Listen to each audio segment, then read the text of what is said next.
We have Mike Myers. Sorry, I forgot about that. We have Mike Myers here, who's stepped in for the PCCEP staff to support the settlement agreement and policy subcommittee meeting. And so we really appreciate it again, Mike, for your support. And we're just going to just let people in and then we'll get started. And let me know once you see Tammy Mayer get on. That'll be great. Thank you so much.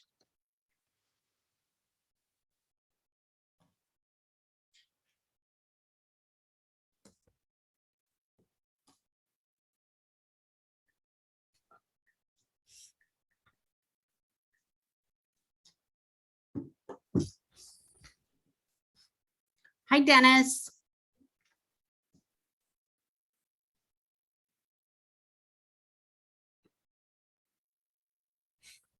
Hi, Tom. Hi, Jared. How you doing, Ann? I'm doing good. Hi, Ann. Hi. Hi, Tia. And chairpersons, Tammy Mayer is on the line. Thank you so much. Appreciate it. Hello, everyone.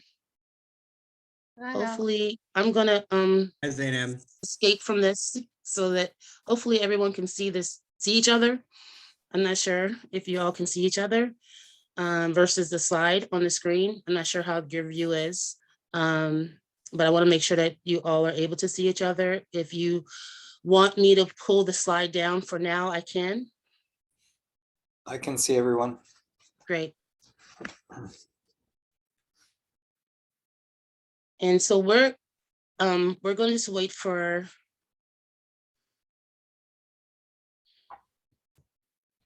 sorry, I'm trying to see if I can see everyone. Thank you. We're just going to wait just a couple of minutes, and then we'll get started. And thanks everyone for joining us today.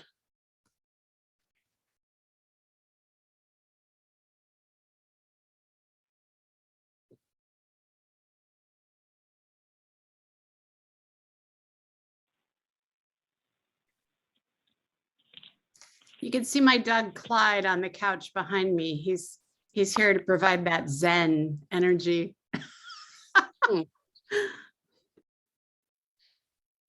He looks really relaxed.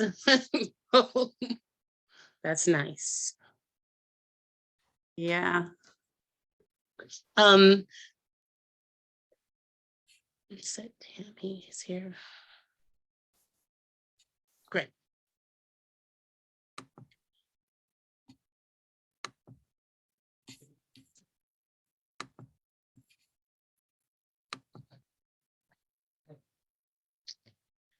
So welcome everyone. Good evening. Hopefully you can hear me well. And then you can see the slides on the screen. As people are joining us, I'm just going to go through the slides real quick. As I noticed at other meetings, we talk about the mission of PCCEP to work with the mayor, police commissioner, Portland Police Bureau, and Portland's diverse constituencies to solicit and exchange information between the community and Portland Police Bureau to achieve the desired outcomes of equitable policing, which exceeds constitutional requirements and meaningful community engagement with and trust in PPB.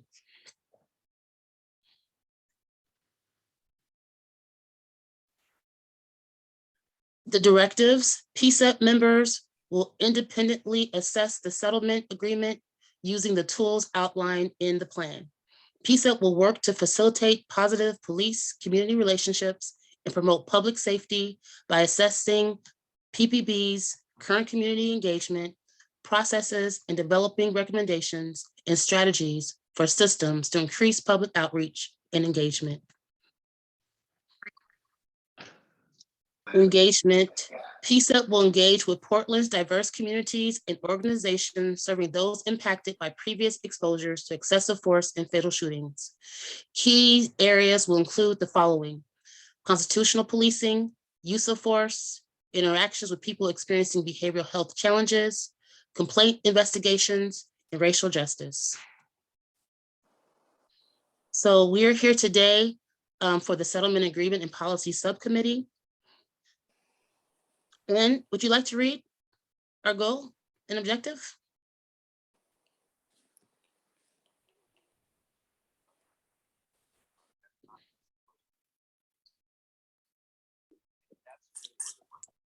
I'm sorry, I'm not understanding what you're asking. Can you see what's on the screen? I didn't know if you wanted to read the goal and objectives on the screen. No, I think that people can read that.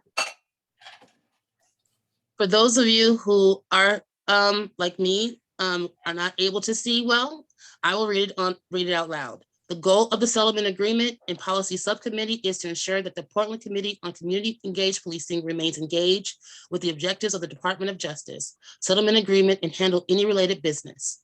The objectives include, but are not limited to, reviewing the annual Portland Police Bureau report, facilitate engagement with the government partners, ensure PCCEP meets regularly with necessary partners in the public community, and to monitor PPB, ultimately meeting all necessary requirements of the settlement agreement.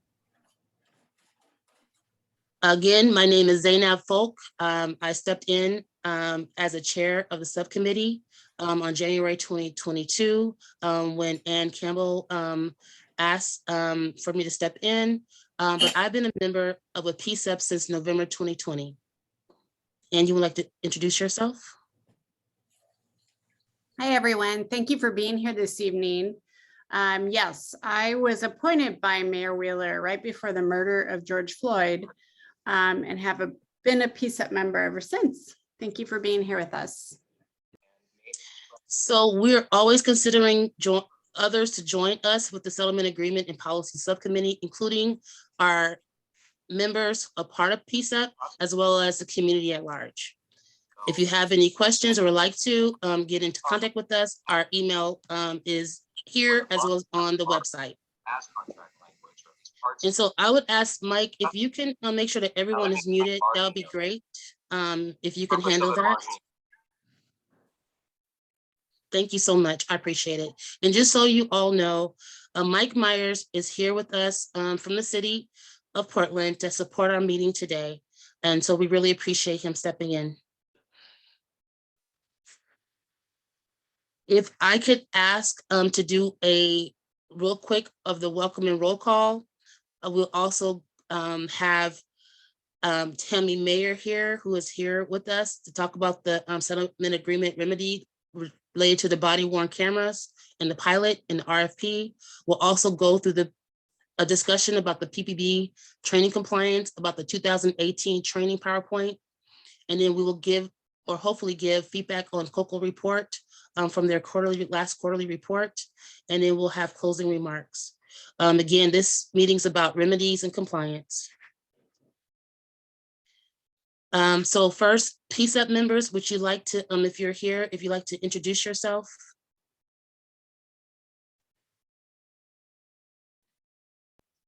I think I see Byron here. Yeah, and I think Tia was I saw Tia unmuting, but yes, Tia.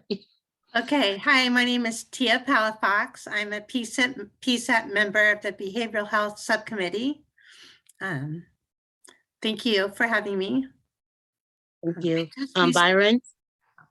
Good evening, everybody. Byron Vaughn, PCCEP member, Behavioral Health Subcommittee member. Thank you, Byron. Any other members here? Yeah, PCCEP? Amy Anderson here, Chair of the Behavioral Health Subcommittee. Thank you, Amy.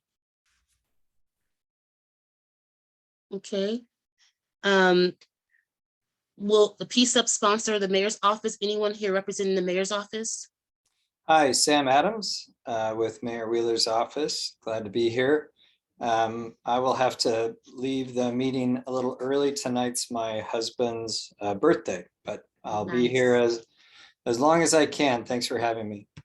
Thank you, Sam Adams. Anyone else here from the mayor's office? Like to introduce yourself? The Portland Police Bureau. Anyone here from the Portland Police Bureau?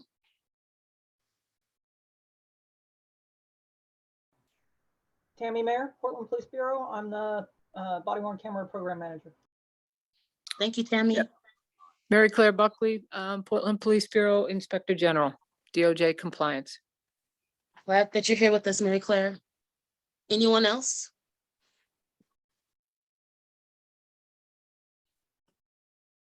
The Hi, city Mary attorney's, Claire. oh, okay. Sorry. City attorney's office. Anyone here from the city attorney's office?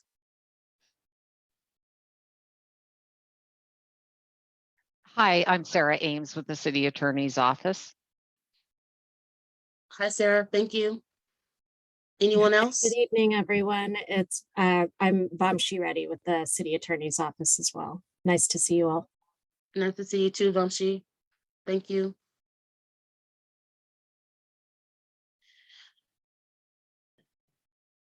Anyone here, and excuse me, as I'm seeing other members of the community as well. City Office of Equity and Human Rights. Anyone here from the City Office of Equity and Human Rights?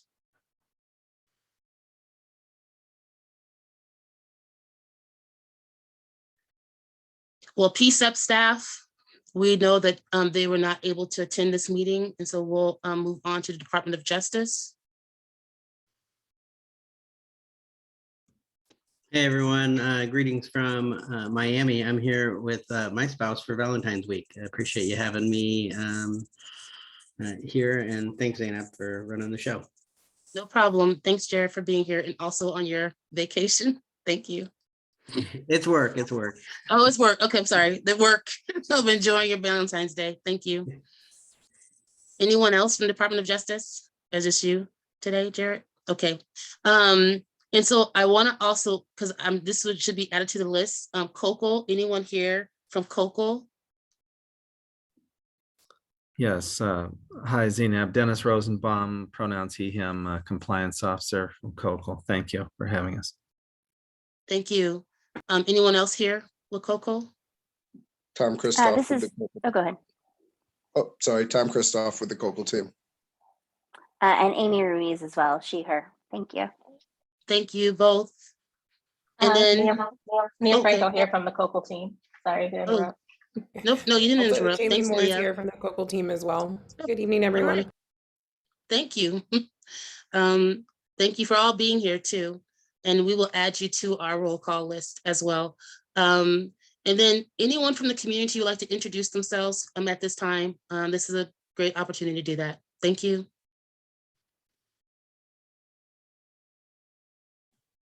Hi, my name's Rochelle Silver. I'm a community member and member of the Mental Health Alliance. Thanks for being here. Hi, everybody. My name is Drew Alcozer, pronouns they, them. I'm a grad student at PSU. I'm enrolled in Principles of Community Leadership, observing for a class. Thank you for having me. Thank you. Barbara Boshinsky, Portland Cop Watch. Nice to see you, or nice that you're here with us, Barbara.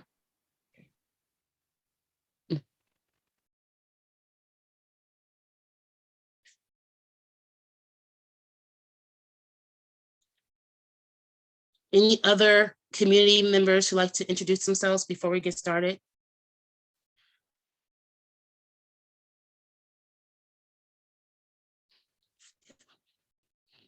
I'm going to see if there's anything in the chat right now. Members that have introduced themselves in the chat. Oh, they have? Yep, and I posted Okay. the link for the agenda in there in case your meeting members need it. Thank you so much, Mike. And so, yes, the agenda is posted in the chat, and there's a lot of links, especially with our next guest speaker, who's going to talk with us about the body-worn cameras, Tammy Mayer, who is the Portland Police Bureau Senior Program Manager, and who has been actually, I'm not sure if it's from 2015 or 2019, Tammy, but you've been really focused on pulling this together for the city. So we really appreciate you being here. I'm just going to show the slide real quick so that before I give it over to you. Okay. Hi, everyone. I'm Tammy Mayer. I'm the Senior Program Manager, and one of my programs is the up-and-coming body-worn camera project. I took this on back in 2017 is when I first was given this, and we did some stuff. We didn't get very far. We tried again in 2019. And once again, got shut down mostly because of there was no money available following the COVID start in 2020. So I'm re-energizing from where we were and trying to get this thing up and running. Let's see, kind of a timeline of where we are. I envision this project is going to take about 2 years from basically once we get the RFP on the street, and RFP stands for Request for Proposals. For those that didn't know, that's when we ask the vendors to present their proposals based on a list of requirements that we put out there. That RFP is getting finalized next week with procurement, and then hopefully that thing will be posted out for the vendors by the 28th. That's my aim, or the 21st, sorry. That's my aim at this point, the following Monday. So we'll have that on the street for about 6 weeks. The vendors will come back with their proposals. These things can be up to 100 and some pages based on all the requests for information we have in that RFP request. Then I will have a team score it. I'm currently putting that team together. Roughly 9 people from or in and around the Bureau, and then some community members from the Minority Evaluation Program. And then I'm going to ask for a bunch of SMEs that won't be scoring, but are going to participate as well, reading the proposals and following us through the program. And they can provide additional recommendations to the scores on things they might think are important. So we'll score that. That'll take about 2 weeks roughly to get through all those, depending on how many actually put in for it. Then we will let the vendors know. We're going to pick the top 2 or 3 out of those proposals and ask those vendors to come in and provide a demonstration of their product, both the equipment and the software. And we'll do that sometime around mid to late April, probably a day or 2 each. We'll ask them a bunch of questions. We'll have a variety of people testing the equipment and the software that goes with the equipment, the administrators from my team, as well as IT and the public records people that'll have to redact the videos. We'll review and score those, and then we will pick one top vendor that we think will be our ultimate selectee for the contract, and we're going to put that vendor through a 2-month pilot. We will pilot 173 cameras, and that'll outfit everyone in Central Precinct as well as the new FIT team. We'll have everyone wearing those and capturing videos for the 2 months. And then we will come back to the room and we will score the pilot. And as long as we didn't have any major fails, if we are satisfied with that vendor, then we will move towards the contract negotiation for the full implementation. Right now, we're about 3 or 4 weeks behind what my original timeline was. And that was based on a small delay with the vote in City Council, and then an additional week that I need to get this tidied up correctly and get it posted out on the street. But roughly, it's about a 2-year. It could expand at different parts. It could contract. I will say that none of my projects have ever stayed exactly on timeline. I don't think any project out there stays on timeline. So I've built in some small areas where we can adjust if needed. But I expect this to take roughly 2 years to get it done right. Does anyone have any questions? Ann Campbell has her hand up. Yeah, I have a question. Thank you for that. I have a question about this. So this is just on the technology, the body cameras themselves. That's the timeline of if all goes well with the adoption or of the things that you want and you get the amount of money you want and all that. But this has nothing to do with the policy related to them. Is that correct? True. The policy is going on in discussions with the policy team and negotiations with the unions. I'm not privy to any of that. I have time built in for the policy pieces right now. And then the policy has to be done. We have to have a policy in place before we can pilot it. The officers need to know what that policy is before we can actually put these on the street for any length of time. So if the policy takes longer, it could delay the pilot. But once the policy's done, we'll use that policy during the pilot. And then there's time built in the timeline additionally for some policy adjustments. So if something didn't work or we want to tighten something up, there's some additional time to do some policy adjustment while we're waiting to fully implement, while the contract negotiations are going on, infrastructure preparation and stuff. So there's a couple different policy pieces in there, but I am not involved in the policy piece. So just to follow up on that, so you're involved in the RFP for getting the cameras or the body cameras themselves.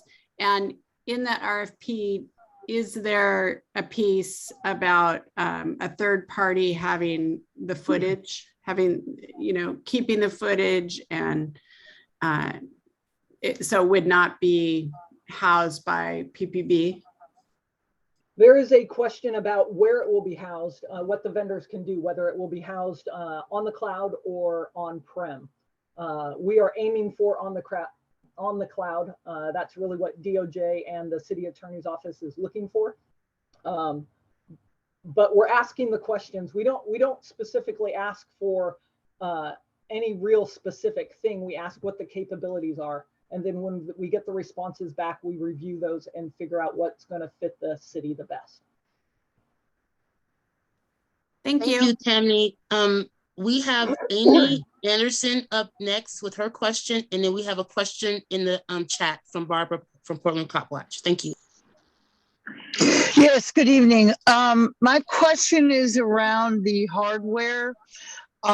Is there going to be a particular vendor like satellite service, GPS service, cellular service that you guys are targeted? That's question number one. Question number two is, with the cloud features, what I am finding individually, since I'm, paying for several different cloud companies, that I still think it's important to have it on hardware, because the cloud people can just disappear and all of a sudden all our information will be gone with them.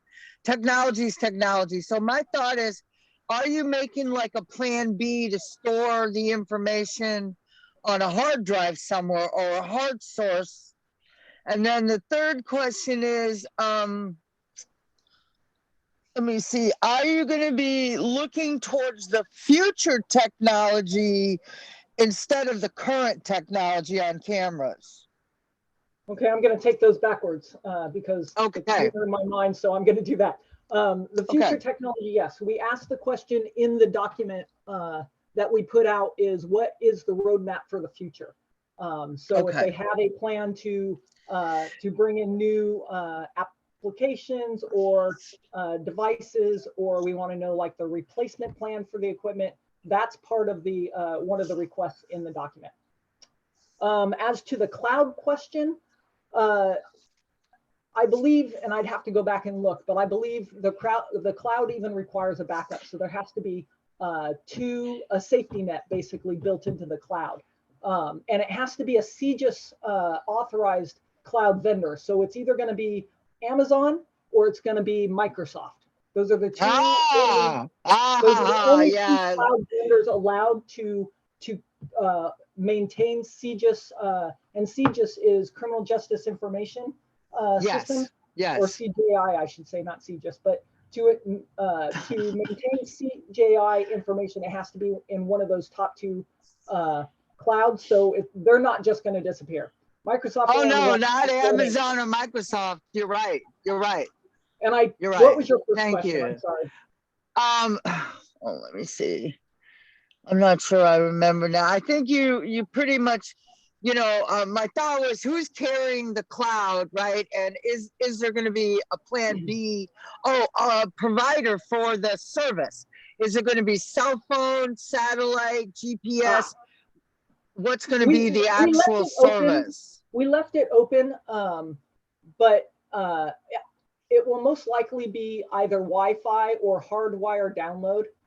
We have the ability to do both within the Bureau, where as soon as they come within a city-owned Wi-Fi network, it can start the download, because these videos are going to be, there's going to be many hours of video every day from each officer. So it's going to take a while. We also have asked the question on the docking stations, what we would prefer is a dock and walk. Basically, you take the device off, you set it in the dock, it charges and it uploads at the same time.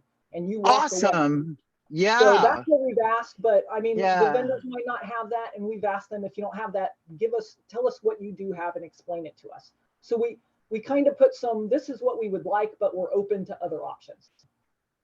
Awesome. Yeah, just one quick thing.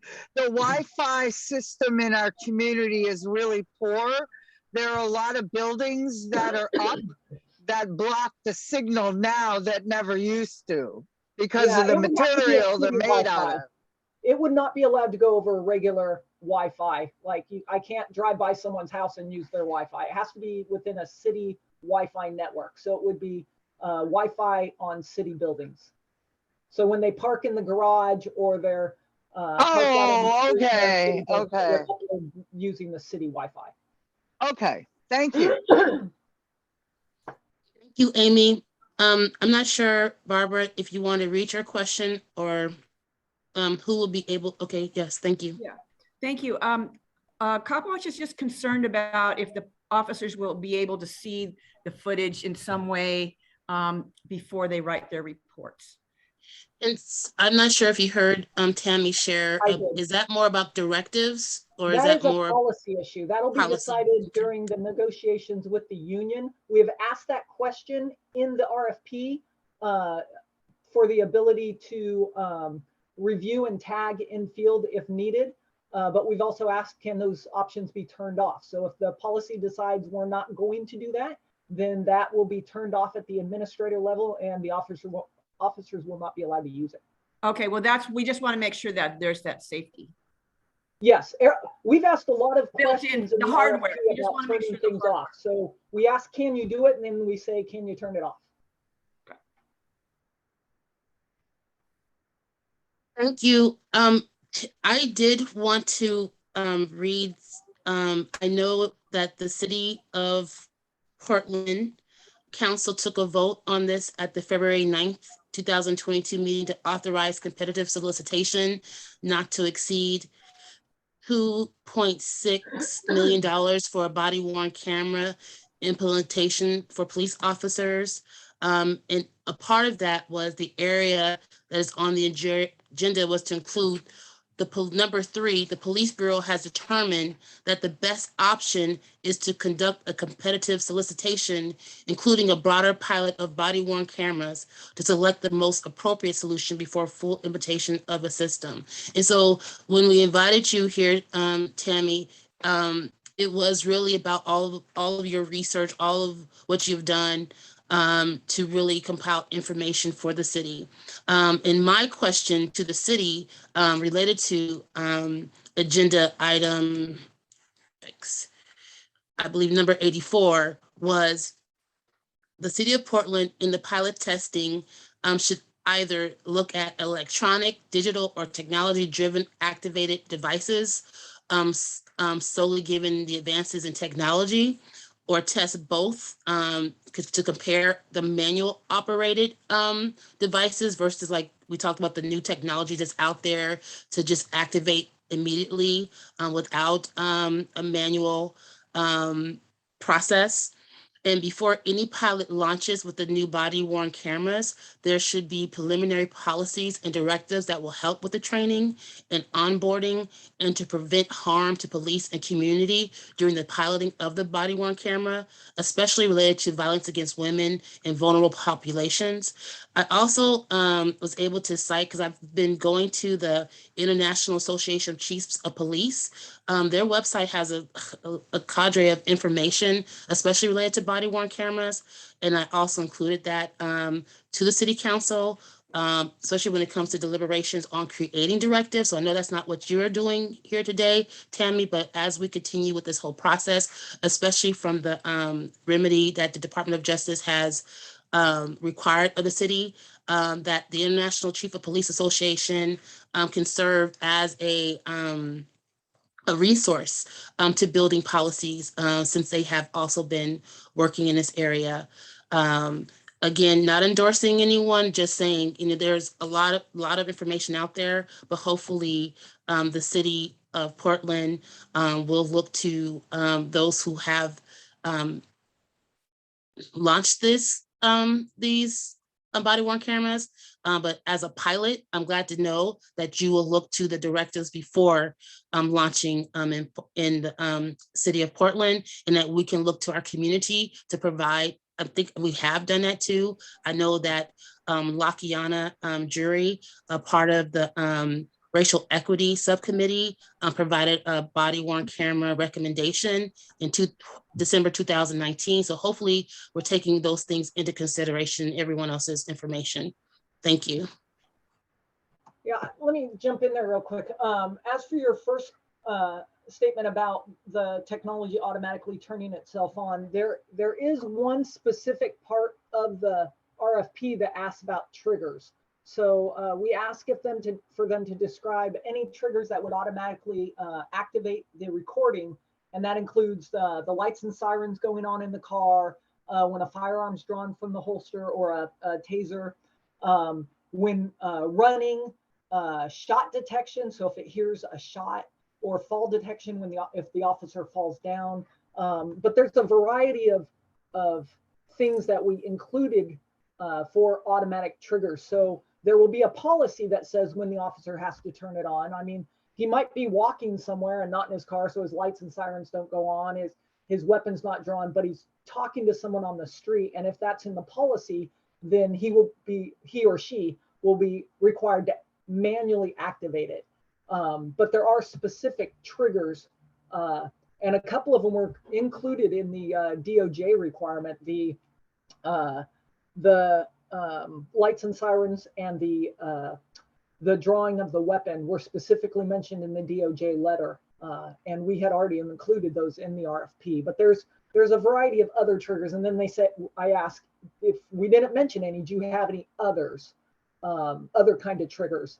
And so we asked that question. You also made a statement about doing some research, and for the first year and a half when I was doing this back in 2017, we really did a lot of research, not only on the vendors out there and the equipment, and I saw a bunch of demos at some like trade fair kind of things, but we also talked to a lot of other agencies. I sent them questionnaires about certain things in their policies and what vendors they use, and did they RFP or sole source. So I asked a variety of questions, and I kept a spreadsheet. I still have it, of vendors not only, or agencies not only in Oregon, but larger agencies, major city agencies like we are throughout the US. And I did a lot of information gathering when I was first given this project a few years ago.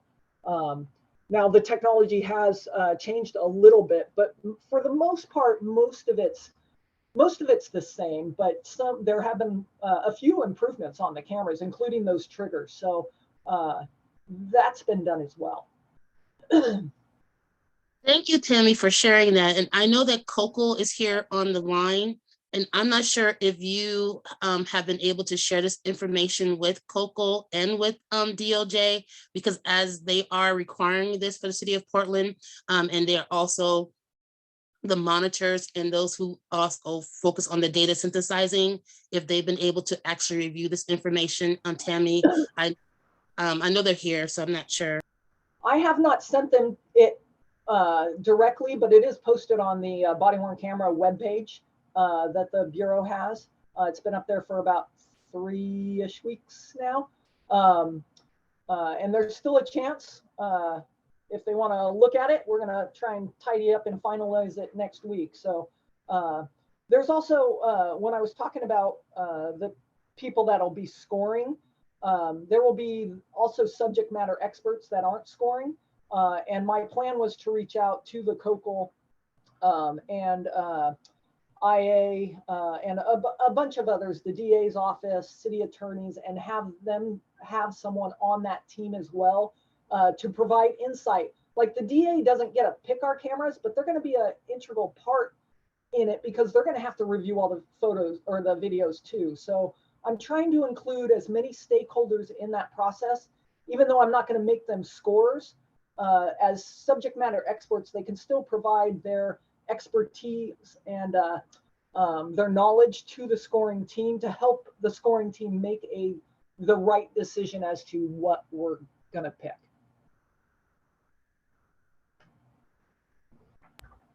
I'm not sure if Jared and Dennis, you both got on. Thank you, Tammy, for your explanation. Did you want to add anything or?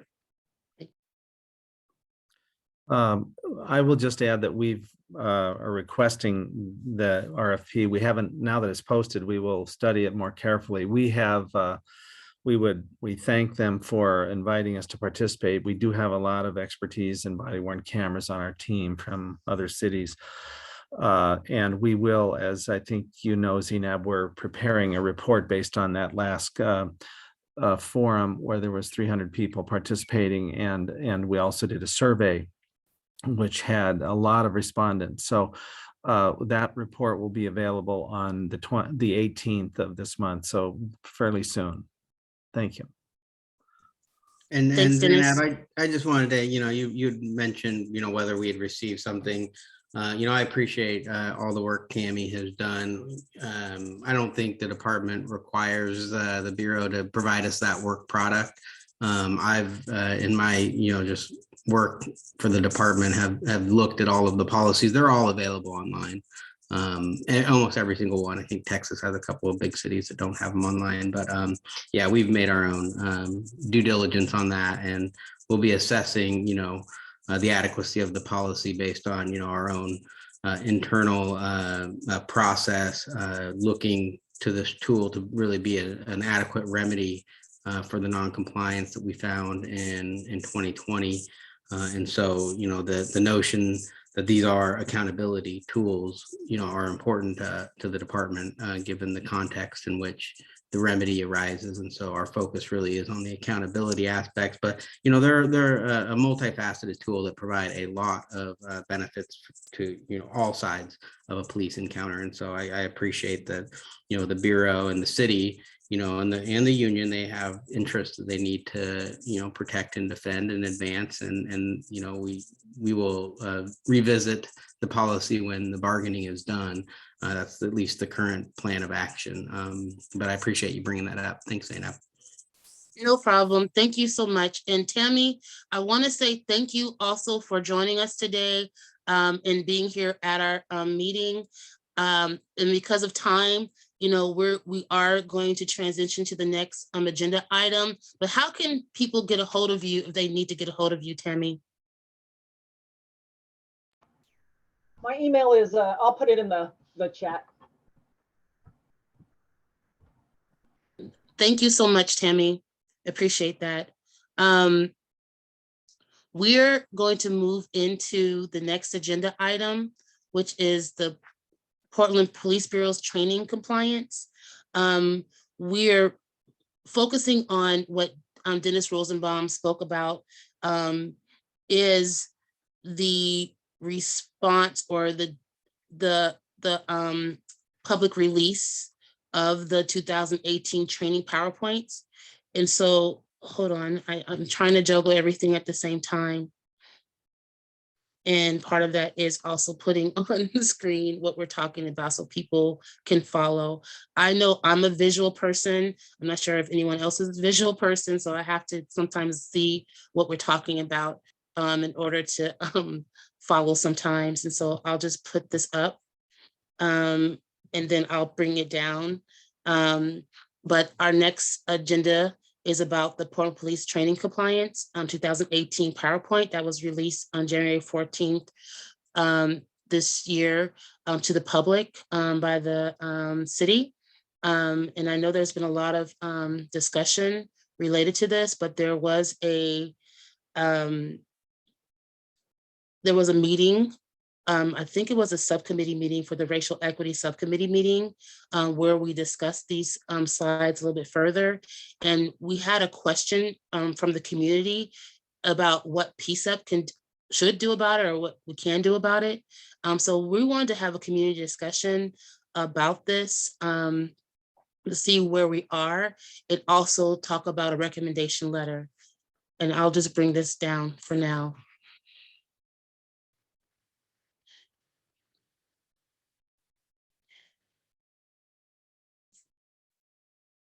Ann, did you have anything that you liked? Oh, I see your hand. So Ann, and then I see Amy next.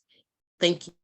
Yeah, I don't know what you wanted to do in this piece of the meeting. I know we did have the COCO listening session, but I did write not a recommendation, a statement that I wanted to get some community input on, and I wanted to bring it to the full board for a vote at our meeting the end of the month. Yes, and so that, well, the letter that you have, whether it's not a recommendation letter or a statement, we can have you read that. But Amy, did you want to share something or do you have any questions? Absolutely, a little bit of both. In thinking about everything that has been said around this one PowerPoint presentation, I have a question for Heidi because I need clarification. Because my understanding is that this PowerPoint presentation went to like 2 different places. One was the court working on the case. And the other was supposedly it was submitted for use in a state combined training. And that I need to know if it was actually used or if it just sat on somebody's desk. Because just because something went somewhere doesn't mean it was used. My thought is this. I believe that the people doing the training at the top would recognize the the inaccurate information, the jabs.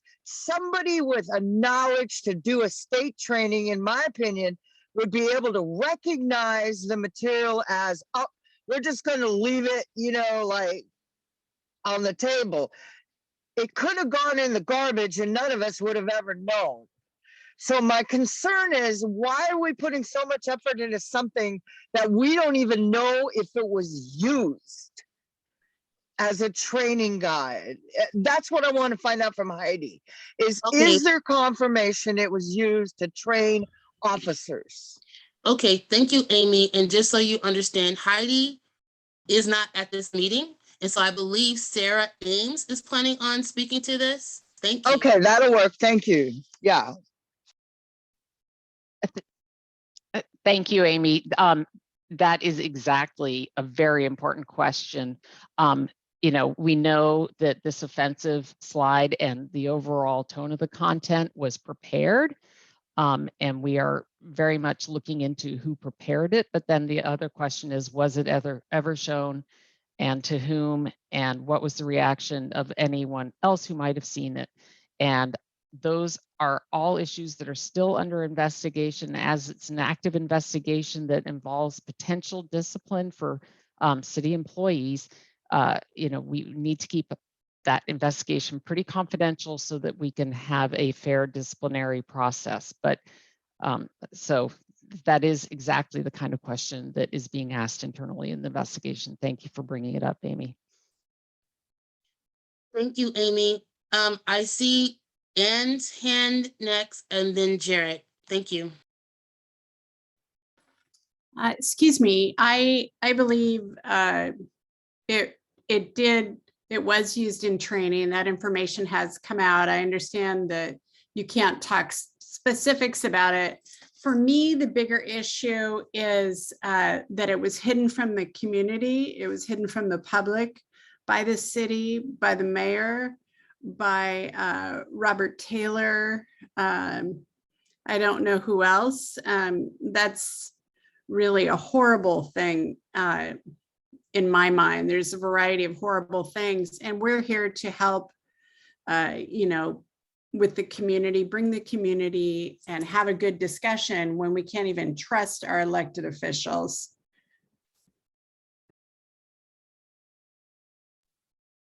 Jared, thank you. Yeah, I just wanted to comment on one thing that's, been important to me. After reading the Don't Shoot Portland brief for class certification, I know that the offensive slides have gotten a lot of press. As a lawyer, one thing that was interesting to me and concerning to me is that there are, other slides that were uncovered, and one, slide deck has incorrect law. It cites a district court case in the Ninth Circuit that allows police to take certain action against passively resisting protester. They got overturned in the Ninth Circuit, and it was taught, included in the slide as a, the wrong, the illegal conduct was shown to be legal and trained to. That to me is significant. It's not as, obvious because it's not an offensive picture with a poem that's offensive, and I think wouldn't garner as many clicks on a newspaper, but it's quite serious when you train officers to the false slide. And I don't know if the same sort of uncertainty exists around that. That would be a question for the city attorney. Maybe it's still under investigation, but there were several other errors, incorrect statements of law, out of circuit law that was included as a potential good law in the Ninth Circuit, which it isn't necessarily so. So those things are important to me. So Amy, you mentioned one slide deck. I think the issue is a little bit bigger than that from at least the department's perspective. And I respect that those issues are being investigated and things can't be said, whether who's at fault or who received such training, if they received it. But I did want to make that known, and it is public in the Don't Shoot Portland case. So it's a little bit bigger than the offensive pictures. That's what I just wanted to clarify that. Thank you, Jared. I did want to ask this question, and now that we have some people here with the city of Portland, were there any directives? And one of the things that I've learned through the settlement agreement and policy subcommittee is about the directives and police directives, but are there any city directives that were not followed related to this particular release? And so when someone said, it went out to the public, I do believe that the city released it to the public and not, they released it to the public first. And so I just want to find out from the city of Portland or the city attorneys, were there any directives that were not followed in this process? Thank you, Zainab. The city, as you know from your work on this committee, does have a number of directives addressing bias in policing, use of force, certainly training materials and review of those. And I would not even start to tread towards prejudging the outcome of this investigation as to kind of assume to say which ones I think might be violated. I would say kind of in respect to to Jared's comments that there is a directive on the training division that all training should go through the training division. Now, sometimes you have specialty units like the K9 unit. They're very used to running their own, training. But some of these specialty units, as we can see with this RRT, really should be having their training materials reviewed at a higher level. And Captain Jovic of the training division has put out a direction when he took over that, yes, indeed, we are expecting all training to be run through us for approval. And I think that that would have been helpful in some of these past incidents. The training, if you'd like to look it up, I believe that one is number 1500, but I'm not 100% on all my numbers yet. Thank you. Thank you, Sarah. And then the last question I have is when it comes to the who is doing the investigation, I'm so confused about which commissions, which boards, who does what, who is actually doing the investigation, one, and when could the community, could we expect any type of update on that, or not update, final decision? I can tell you that the Internal Affairs Division, which has people trained to investigate misconduct, they are working very hard on this investigation and kind of following different trails and answering some different questions that have come up from the initial findings.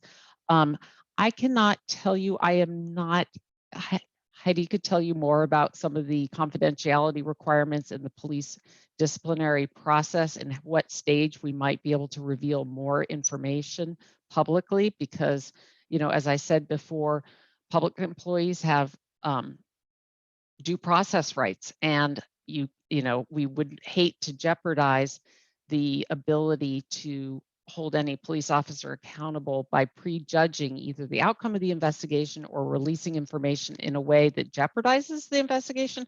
And that was the call that was made early on, that if we, as soon as these training materials came to light at the city attorney's office in late September, as was said, if we had released that right at the time to the public, it might have jeopardized some of our ability to gather other information without the people who might have been involved, being tipped off and covering their tracks or whatever. There's things, you have to protect the investigation.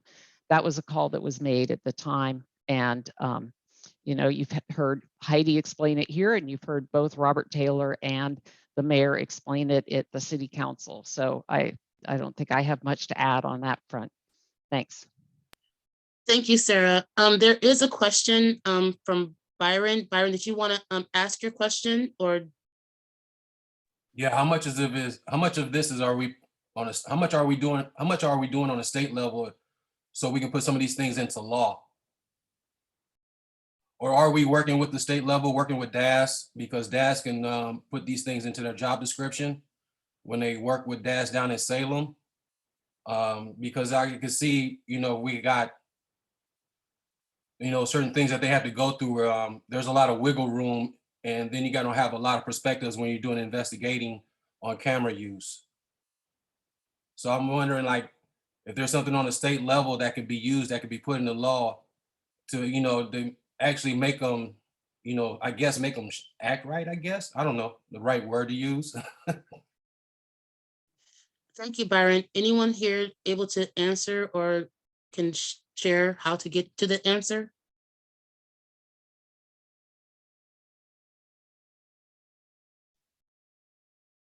Byron, feel free to email me if you have more specific thoughts. I'm not quite sure I understand. The Department of Administrative Services, or DAS, is not, they run the state government, not our city police force. The Bureau of Police Standards and Training does have a role. There are also state laws about use of body-worn camera footage and activation.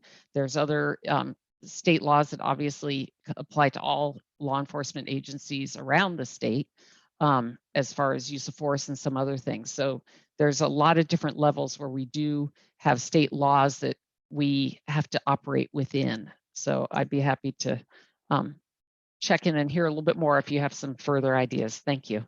Yeah, I will. Thank you, Sarah. Thanks. And Derek, did you have anything to add, or are we moving? No, I mean, just the Department of Justice does not lobby state government, so we don't do anything on that front. Byron, and just so you know, if that's not clear, I wanted to make it clear. Thank you. And thanks to everyone. And I know that we're getting to the time of this particular agenda item. And Anne, I would love for you to be able to share the statement that you wrote at this time. Okay, I'll read it. And we would like some feedback on it. And as I said earlier, we are going to be bringing it to the full board for a vote. So PCCEP can do recommendations. We can do a variety of things and statements as well. So this is a statement. PCCEP condemns the decision by Mayor Ted Wheeler and Attorney Robert Taylor to hide from the community the Portland Police Bureau training materials slide deck. PCCEP requests that Mayor Ted Wheeler attend our next full board meeting to discuss this matter further, listen to community comments, and discuss next steps. Does anyone have any feedback on that? And is it possible for you also to copy and paste it and put it in the chat for those who might need to visualize it as well? Thank you.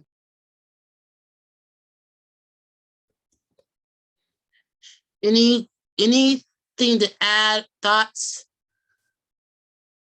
concerns? Amy? Yeah, I'm an audio person, and listening to that, I'm not signing on to it. I think it's very derogatory and throws a lot of barbs on a subject matter we're not even sure what happened yet. So that's just my take on it. I think it's coming from a very antagonistic and like barb throwing consciousness, when actually we might be able to find other words that will achieve the end result with more compassion. Okay, that's just my take on it. It's too negative to me to want to absorb it, even agree to it. Thanks for your So feedback. that's just my opinion. Thank you, Amy. And I'm going to call on to the next person who has something to say. Anne has put it in the actual chat. And there is a question in the chat as well. And so I just want to make sure. And then, Anne, I'll let you, after everyone's given their feedback, I'll let you basically have the last word here. Okay, thank you. Sarah?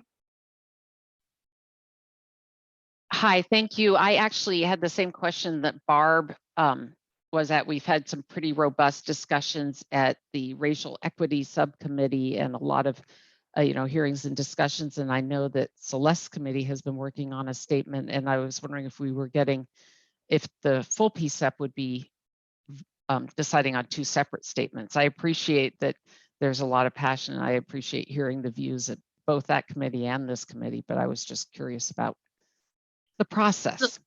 So the steering committee had a meeting on February 8th, which I'm not sure if it's posted yet, regarding this. And so we have learned that we should all, meaning different committees, could put something together, and we can all come together to hopefully share one statement, but it's not the rule. Let's understand that it's not the rule that only one statement can be delivered. And so let's just understand that. And so, and I would say the question that Barb had, Barb, did you want to ask the question?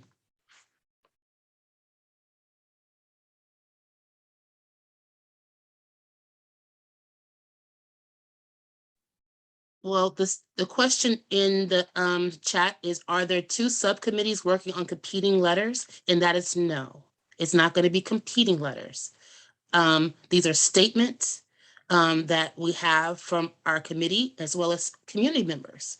And so let's just keep that in mind. Anne, if you have anything that you'd like to share as we move into the next agenda item.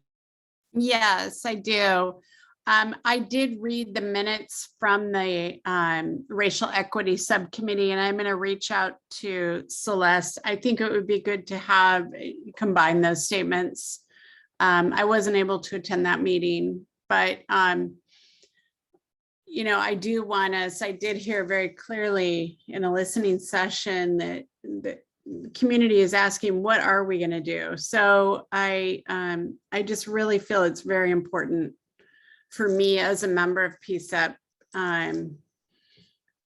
to write a statement. So I will be reaching out to Celeste. And we will, the idea would be to bring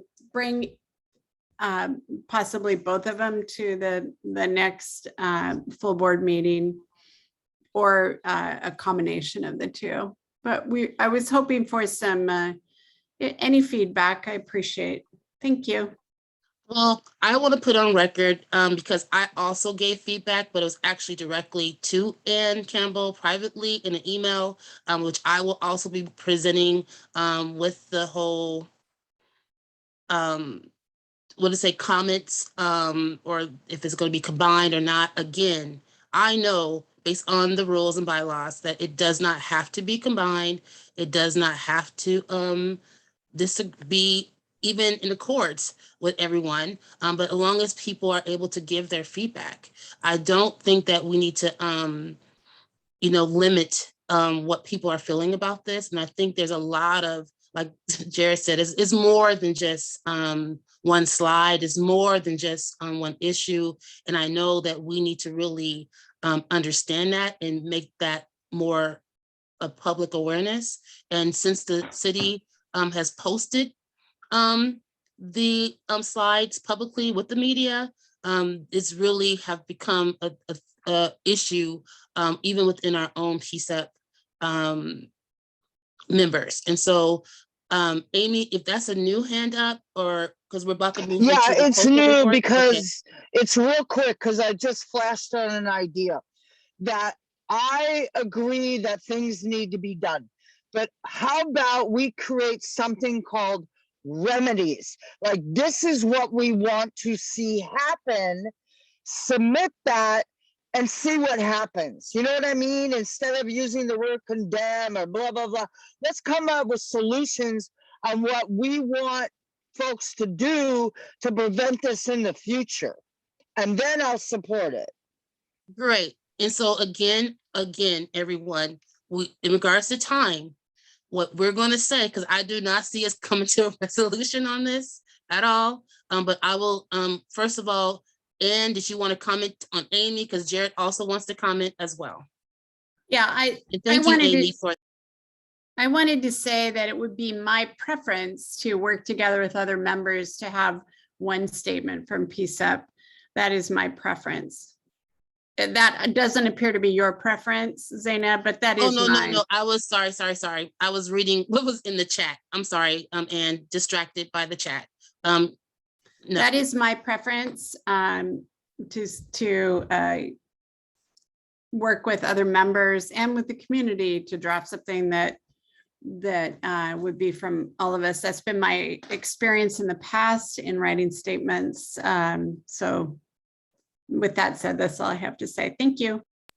That's great to know, Ann. And so we are going to be looking into that as well. There are statements that are being put in the chat that I was looking at. So I see that Tia shared. So the bottom line is there may be more than one statement, and we will review it before sent. That could be a possibility. Amy just asked if we can actually look at remedies. That could be also another possibility. Theo Latta is sharing to be from the entire PCCEP. Any letter would have to be voted on and approved by consensus with public comment. Yes, if it's on behalf of the entire PCCEP. But it does, the bylaws specifically also share that you do not have to have the entire PCCEP's vote if you want to, as a community member, share your thoughts. All right. Again, Jared, and then we're going to move into the next agenda item. Thank you. Thanks, Zainab. I did just want to comment on Amy's point there. I thought it's a good one in terms of, forward looking. and what remedies might be appropriate. Now, the city has publicly responded to our letter about the training slides with a proposal that is, quite robust in terms of document production going forward. And that was, Robert Taylor's letter to us was quite well received. I also want to solicit from the community, if you think there are appropriate remedies. The United States has reserved its rights with respect to these slides and the issues surrounding them. We've reserved our right to seek remedies. It's not a part of the amendment, adding section 11 to the agreement, because it wasn't known at the time we issued our notice of noncompliance. So, we're not powerless. In the face of the situation. We do have process, and we have solicited from the Mental Health Alliance and the AMAC, what they think is appropriate, and I would like to hear, if PCCEP, what to do about it. I think, it's just another angle, and I've got no comment on the recommendation or the statement as it is. I do want to underscore that, I work daily with Sarah and Vamshi and Heidi and Robert, and we do have a good working relationship, and we are, this is a difficult, long case, and relationships are important. And so, we are doing our best to move forward, understanding that, the United States has reserved its rights to react appropriately, and what that means,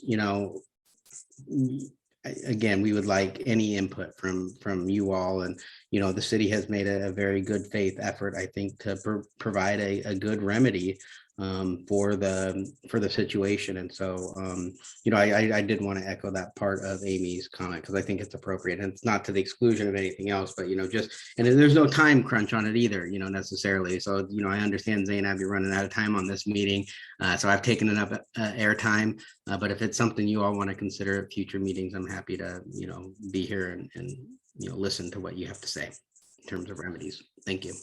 Yeah, thank you, Jared, because I don't believe until the actual investigation is complete, there's probably going to be a lot of conversation up until that point, and then even after that point. And so let's understand that is also part of this as well.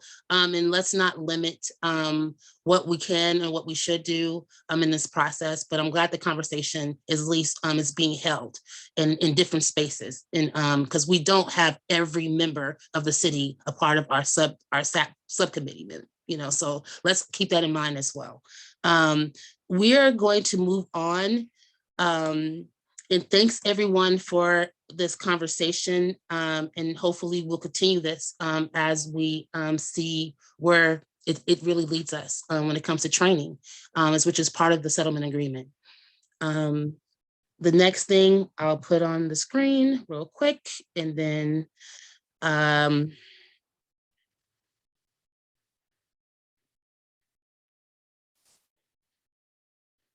we are going to be not having a discussion about the compliance officer and community liaison quarterly report for draft 2021 quarter number 3 updates and analysis from July 1st, 2021 to September 30th, 2021. Their deadline to provide any community feedback is February 17th, 2022. And I believe this is 5 p.m. Pacific Standard Time, but however, the COCO group can actually confirm that. Thank you.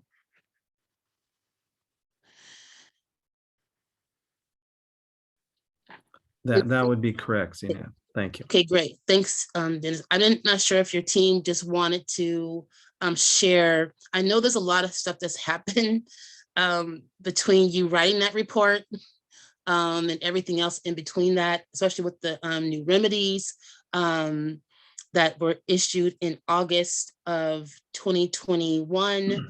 And I'm not sure if all of that was also a part of your records. This is my statement in regards to this. I have a lot of concerns, and as a volunteer, after those slides were released to the public in January, it led me back to COCO. And I can honestly say I didn't go to every COCO report before me, but I had to go back to the beginning just to see, what had been going on, how could this possibly have been missed, what was, being discussed, and was their relationship, and the question I had during the meeting, I think it was, I can't remember which meeting it is. I know it was January meeting, and I asked the Chief Lavelle, how many training hours, go into training. 100 hours, he said, possibly. And, that really led me to just, while that's one part of the settlement agreement, it is a part of the settlement agreement. And because that information wasn't shared in 2018, I know in 2020, COCO and DOJ actually looked to the city of Portland to be in compliance, a substantial compliance at the beginning of January. And then, 6 months later, they were again out of compliance. And so it's really important for those of us who are members of PCCEP to really look at the reports and really ask the tough questions, or even ask the questions to help us understand more. And so if there's anyone else who have any questions, that is really my question to you, Dennis, and your team is, when it comes to, when you get information late in the game, how do you go back to see where it should have been in your report, and how it could have really affected your decisions, especially since 2018? Well, thank you. We have taken the training evaluation very seriously. And for those who, I know you raised questions before about our role, and I think if you read through our reports over the last 7 years, you'll see that we've been highly critical of the city. We're not liked by the city to a lot of extent because we're like DOJ, we are giving compliance ratings. But we try to maintain good relationships with people so that we can work with them. We're independent. We have the right to observe anything we want. We did not observe this training back then. And yes, we did not think to observe this training. We focused on the main hours of training that officers get when they're in service, where everyone has to get training every year and refresher classes. We focused on the recruit training for new officers, the advanced academy, they call it. We focus on supervisory and command training. We focus on the ECIT, the crisis intervention training, the enhanced crisis intervention training. The problem with this is that, so we found out about it when you did. DOJ found out about it at the same time. DOJ did not. None of us reviewed this. Was there training going on? Yeah, apparently there was. I don't believe it even occurred at the training academy.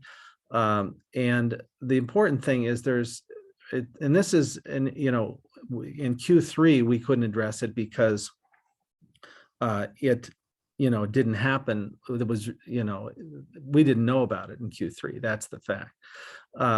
But we will be following this investigation carefully. And I do want to say, though, about special units. I've done research in over 100 American law enforcement agencies across the country, and there's special units all over the place. And they can be problematic. They were not the focus of the settlement agreement at the time. The question, which special units do you study? There's bomb squads. There's all kinds of teams that go out. We did not see that as a priority at the time. However, as soon as the Floyd protest started and there was some screw ups as far as we're concerned, as you saw, we wrote a very critical assessment of that and in our report. And we then started paying attention to RRT because they were front and center in some of that effort. So that was the time at which we gave it some attention, and we have ever since. So I'm not sure. We're certainly open to some excellent questions raised tonight about this, I think, in terms of what happened and who knew and when, and the city's looking into that. I think, I just want to give them the benefit of the doubt right now.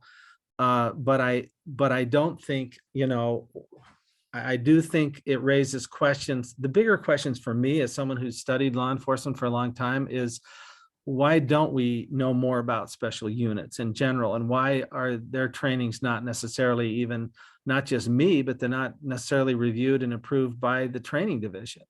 They kind of are often do their own thing a lot, and that can be problematic. Nationwide, I can tell you these special units have, they can get in trouble. They end up, I could write a whole book on how they're disbanded and put back together 2 years later under a new name. And, this is, every big city's done this over the last 20 years. And, but anyway, I hear what you're saying. It's important. I just don't, I've tried to explain where we were coming from with our report. I hope that helps a little bit. It does. Thank you so much, Dennis. Anyone else have anything to share or would like to provide any feedback right now from the community that PCCEP should take in consideration when it comes to the COCO quarterly report, Q3 report?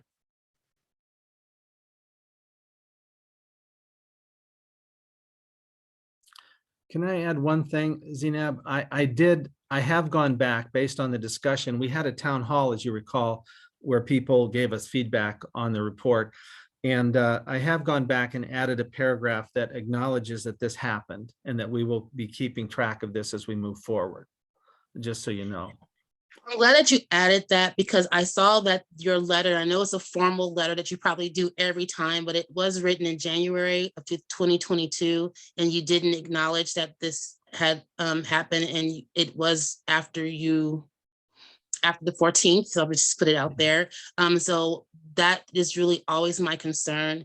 Again, as a volunteer, trying to comb through all of the information about PCCEP, about the city of Portland, the settlement agreement, about the DOJ. I mean, we look to COCO to be that, for me, to be that reference of what the resources that we have to our disposal, especially related to each of these line items about the settlement agreement.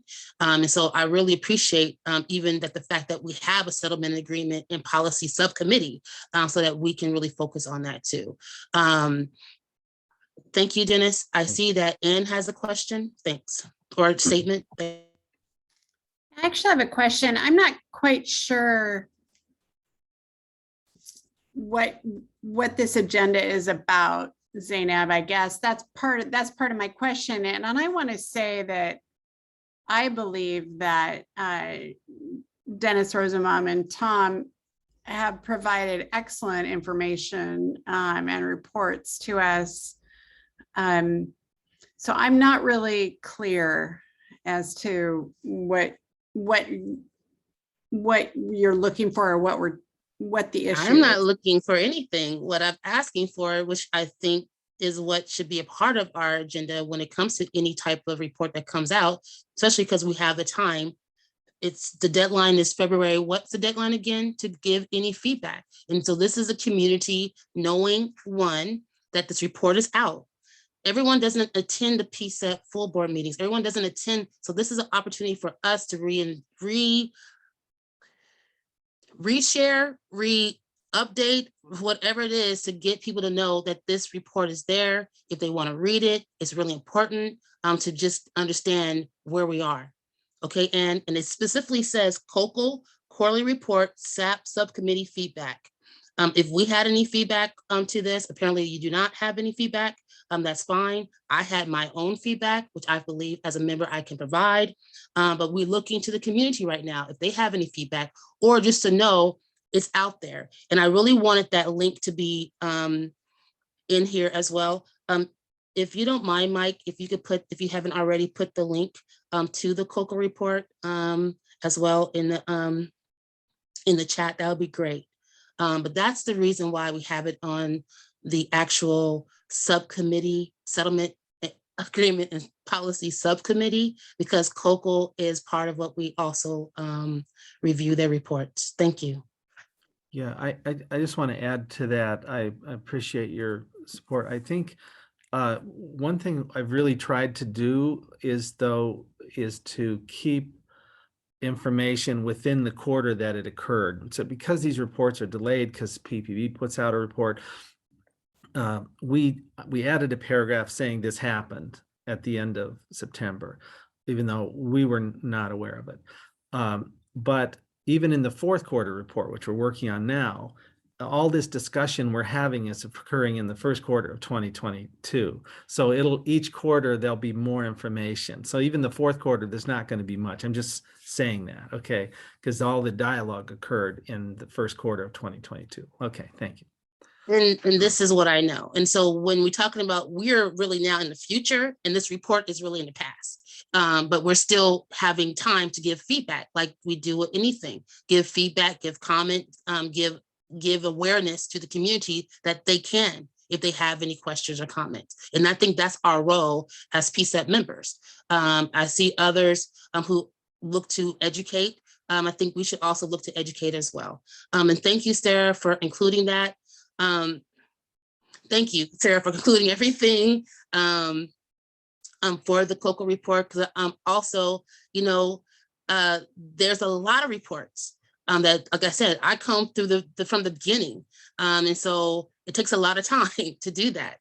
But I knew it was important to just be prepared for the conversations that we're having.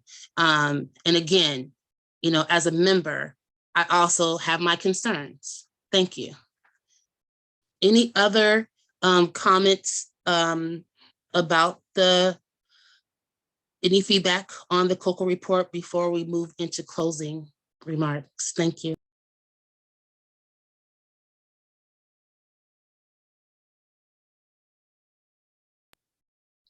This is great. Thank you all again for participating in the meeting today, as well as in the conversations, the dialogue, not only, you know, on video, but also in the chat. I'll get to my slide, next slide. So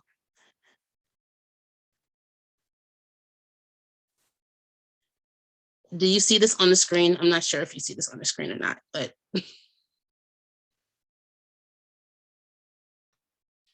Yes, we see your screen. Great, thank you. So I just want to just remind everyone that our next meeting, if I can move this stuff out the way, is Thursday, March 10th, 2022 at 6 p.m. to 7:30 p.m. We're going to be focusing on the Police Accountability and Oversight Board Commission, and we have a guest, City Auditor Mary Hull Caballero. I think that's how you pronounce her name. I'm going to also look to ask how it is pronounced. We're also focusing on what is a court monitor? Could the 10-year settlement agreement transition for effective accountability and responsibility? I mean, we're almost into 10 years. And we have a guest who's going to be coming to not only the March, but also the April meeting, Dr. Leroy Haynes of the Albina Ministerial Alliance Coalition for Justice and Police Reform. And then we hopefully will continue the conversation about body-worn camera accountability and also looking at the PPB directives. Again, you know, I have to say this, you know, when I was asked in January 9th is when I was asked to step in to chair this committee. I was actually preparing my life for another life event for myself. And when I stepped in, you know, I heard the call from my colleague that they needed support because they were also looking to do other things. And, you know, as such, you know, in stepping into this role, you know, I have had to really dig a little bit deeper just to understand more about the settlement agreement and just get so much involved that I didn't realize I would be this involved, including working with other committee members so that we can work together. And I'm hoping as we look to the city of Portland, to their staff, to the Department of Justice, as we look to PCCEP and where it's going from here, that there's more clear leadership that is provided in this area. And I'm hoping with the continued work that we do as members, we will be able to support this process as we continue to see where it goes. Again, it's been almost 10 years.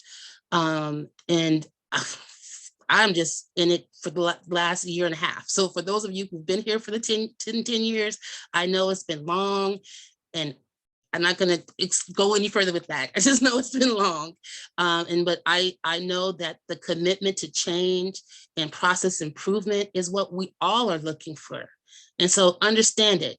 We're all looking for process improvement. We're all looking for change, and we're all looking to just, as we work together, we're not going to always work together in tandem. We're going to have issues, but at least we have these spaces that we can come together and talk and speak our voices. Anne, did you have anything that you want to share before we close the meeting? Oh, Sarah, did you have something? Sorry. Thank you. Oh, I just wanted to say, most of you don't know, but back under Mayor Bud Clark, Oh, Bud Clark, Howard, right? Yeah. I covered City Hall for the Oregonian. So I was a child. And so when you say that some of us have been working on this a long time, I would have to honor those.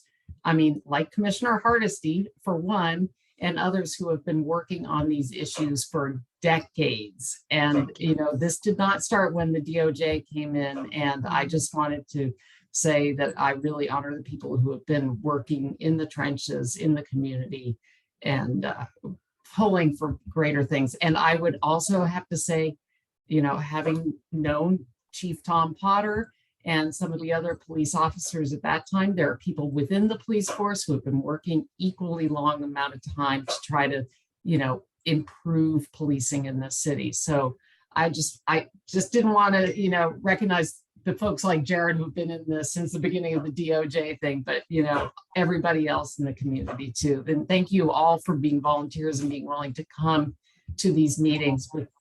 And I think it does, continuing in these conversations, which can get difficult.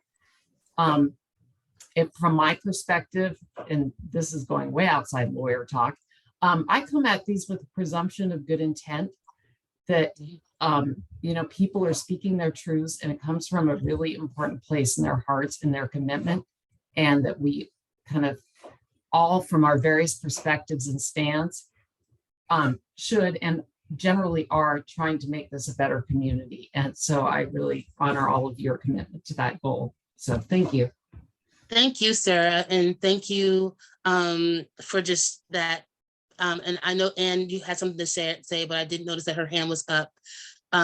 That's Jared's clapping, but yes, thank you so much, Sarah. Anne, did you want to share something before we close? Yes, thank you, Sarah. I appreciate your words as well, and everyone that's here today. And I've been a long time mediator, and I learned early on to I don't assume positive intent on people. I just am there to hear the information and the comments and the actions. And so I appreciate it all. And I really have enjoyed being on PCCEP and hearing the community voices.